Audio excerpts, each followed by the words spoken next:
Well, the trial of a Time Lord comes to its ultimate end with the ultimate foe. Hey, I wonder who the ultimate foe could be. Was it the Daleks? No. Was it the Master? No. Yeah, it was the Doctor himself. There's the big reveal. The Valeyard was the Doctor. Which creates all kinds of problems unless you have a plan to deal with it. And I have to assume that they were thinking they would get to it, but that's not what happened. And since then, other than making reference to it, which if you're not going to do anything about it, you best just not even mention it, but well, they did. I'm talking about New Who, you know. But this creates this bizarre set of circumstances, and with time travel and everything, it's actually an interesting and could almost be seen as ambitious. It's just yeah, the delivery was pretty bad. So that's the big deal. This is a future incarnation of the Doctor. Apparently, the second to last to his, somewhere between his second to last and yeah, it's 12th reiteration, what have you, which we've since seen, so, But anyway, that's the deal, and the Master shows up and just knows all of this. Because the Matrix has been compromised. Oh my goodness, that can't happen, except it already did. Go all the way back to Deadly Assassin, they went through all of that. And so it is possible. It seems like they should have shorn up and done some firewalls and whatnot. What? I don't know. Time Lords, they say, hey, we got all the time in existence, which is true, but still, I don't want to get in on that. But anyway, of course, there's elements in here that they refer to that was established in other episodes, but they don't do it very well. So the key to time is mentioned, and that one I'll give them a pass on. I mean, that became a thing in Invasion of Time, and ultimately the Doctor used it to create the Galaxy Gun, which he used on the Suntarans and all that. But the key survived, and so I guess Barusa got it back and found a new hiding place for it. I don't know, probably in a shoebox behind the toilet or something. Anyway, so the idea that it would show up again and say, hey, that's the key to the Matrix. Well, that wasn't really, unless you have to say, well, that's how they changed it. I don't know, because the Matrix, predating, the Matrix of this virtual world, but it's also it houses all the records and archives of the secrets of the Time Lords and all that type of stuff. And but during the Fourth Doctor's run-ins with it, he was hooked up to it, and his mind, his consciousness, was projected into the Matrix, which makes sense. That's how it works. Just like in the Matrix movies with Keanu Reeves, he's not really there, but his mind is. And so the same thing is this. The Doctor is tormented in this dreamlike world.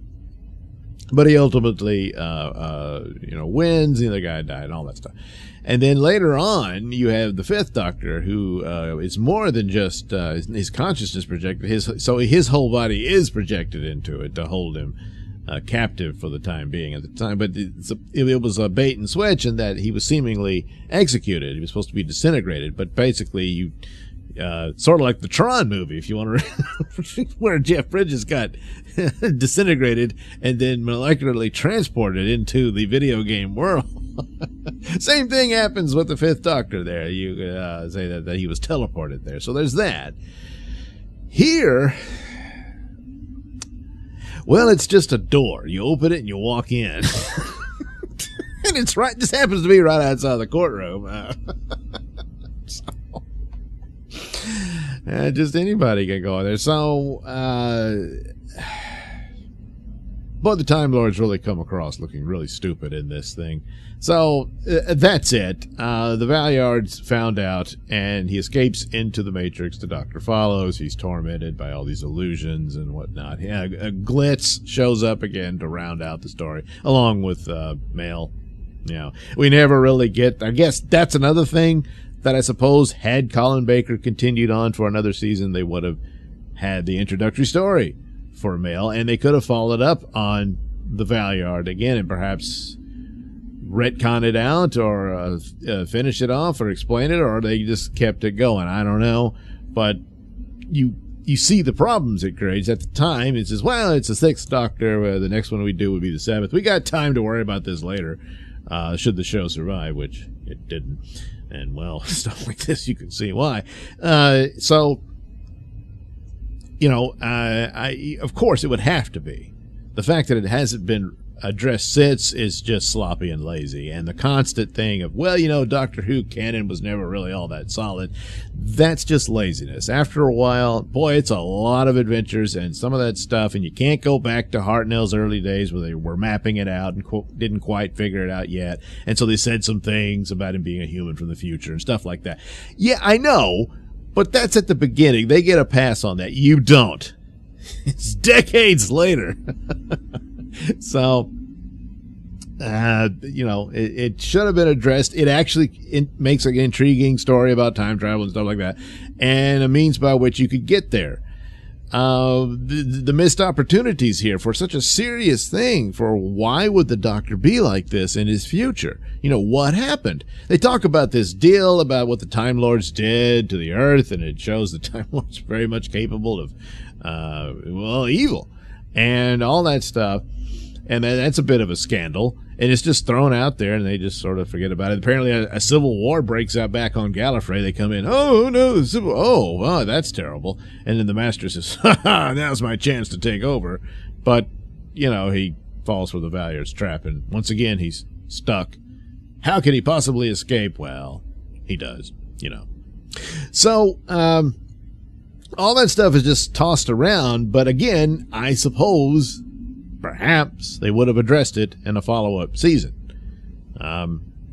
Well, yeah.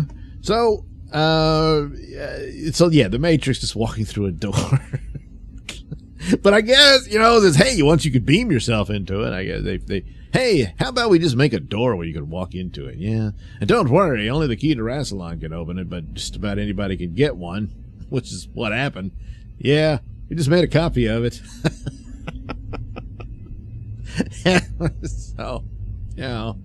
Oh, well, that explains all this stuff about, the timeless child and everything. Just anybody could go in there and manipulate it. So the idea to just accept it on face value is pretty stupid of the Doctor.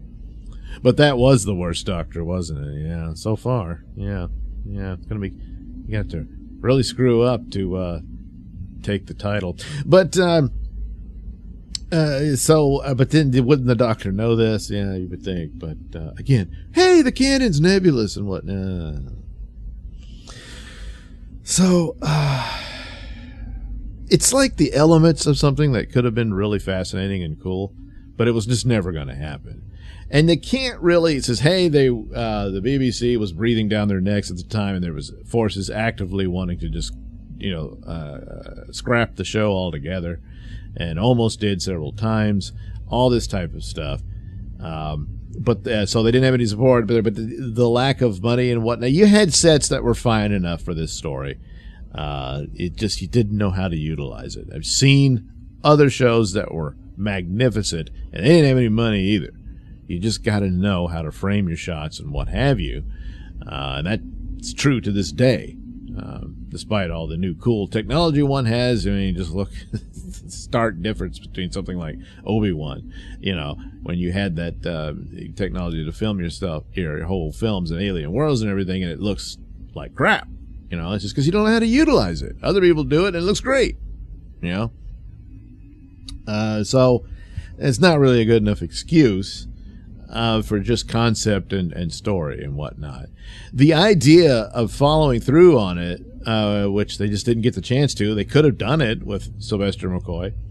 But the why does the Doctor get to that point? And I think the death of Perry could have been at least a nudge towards it. And instead, they retcon that immediately and say, hey, she ran off with Brian Blessed. Thank you, doctor, for giving me this sexy woman. So there you go. That's how they did that. Which they shouldn't. They should have kept with the idea that yeah, she died. Then that's the sort of thing that could have put the doctor on a darker path, you know, and that would, of course, they didn't take the show seriously anymore. You know, they kept making stupid, goofy crap. The music's terrible. They put Colin Baker in that clown suit. They give him a silly companion, who another one they didn't really explain her, you know, and oh God, it's just such a slap job. And yeah, I've always felt sorry for Colin Baker. I think he's the face of it, but so much that's wrong with it was never really his fault. And then how they screw him over, you know. And then, you notice he didn't regenerate at the end of this. Could have done that. It could have been this battle that he did, but they didn't know what. Obviously, no one knew for sure what the decision would be. And they said, "All right, we'll give you another one, but you got to get a new doctor." You know, I mean, couldn't you have just said they destroyed the coat, and he got a simpler outfit? You know, that wasn't so stupid. Maybe that would have looked better, but. You know, and then so they screwed him over like that, and it's really awful. Of course, that's not Sylvester McCoy's fault, but that's the way it goes. So, yeah, what a terrible way to end out on something like that. That, again, conceptually, could have been much better, but I don't know. I don't know why people couldn't get their act together on this. Repeatedly, you know, because there's quite a few episodes in all of this, and man, hate to see it, you know. So anyway, that's it for the Sixth Doctor. Oh yeah, again, the regeneration. They forgot about that, and after they fired him like that and dumped him, and then told him to keep quiet about it, and don't go get any other jobs yet until we've got a new doctor. It's all kinds of stuff they did to the man. And then, geez, we don't have a regeneration scene. Hey, Colin, could you come back and shoot a few minutes of footage? We want to do the regeneration scene. You're kidding, right? Yeah, so he didn't. Apparently Big Finish did a story where they explained why he's regenerating, I guess. I don't know. I never really looked into it. But it's all very sad. And, you know, of all the actors of people who got screwed over in this series, he got the worst of it. So his Big Finish stories are pretty good. And it goes to show that given a shot, given, more effort in scripts and concepts and whatnot, probably could have been an okay Doctor. A great one? Well, I don't know. But he didn't get the chance.